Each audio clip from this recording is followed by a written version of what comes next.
questo fondo di 100.000 euro è la base di partenza che la diocesi mette a disposizione e che poi verrà integrato da contributi di singoli, di parrocchie o di enti ai quali è stato lanciato l'appello.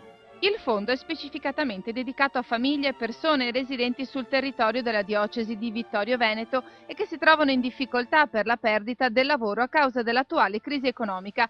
Per potervi accedere bisogna rivolgersi alle proprie parrocchie o ai servizi sociali. Le domande poi verranno inviate ai centri di ascolto Caritas, dove operano dei volontari preparati ad incontrare i richiedenti, controllare effettivamente che la richiesta corrisponda alla realtà e suggerire l'intervento più opportuno. La pratica a quel punto sarà inviata al Consiglio diocesano per la gestione del fondo, che procederà alla valutazione definitiva del progetto. Il contributo previsto dal fondo consiste in un aiuto unico fino ad un massimo di 1.000 euro o in un aiuto di tipo rateale per una durata massima di 4 mesi con un importo non superiore ai 4.000 euro. Il progetto parte dal 1° maggio e andrà avanti fino alla fine del 2010. Del resto la crisi continua a mordere e sarebbe utopia pensare che si concludesse nel giro di qualche mese. Abbiamo però la prova, attraverso anche le Caritas parrocchiali e foraniali, di un aumento di richieste da parte di persone, di famiglie che si trovano in obiettiva difficoltà proprio dovuta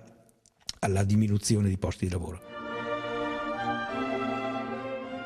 La Curia metterà a disposizione delle famiglie bisognose in questo momento di crisi un fondo di 100.000 euro. Come vede questa iniziativa? La vedo benissimo, è giusto così, è un aiuto molto forte, adesso c'è proprio bisogno di tutto.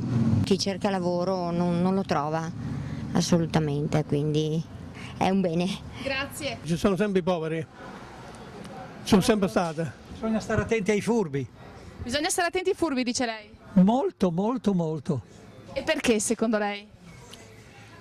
Perché chi ne ha sempre bisogno, chi non ne ha non chiederà mai niente.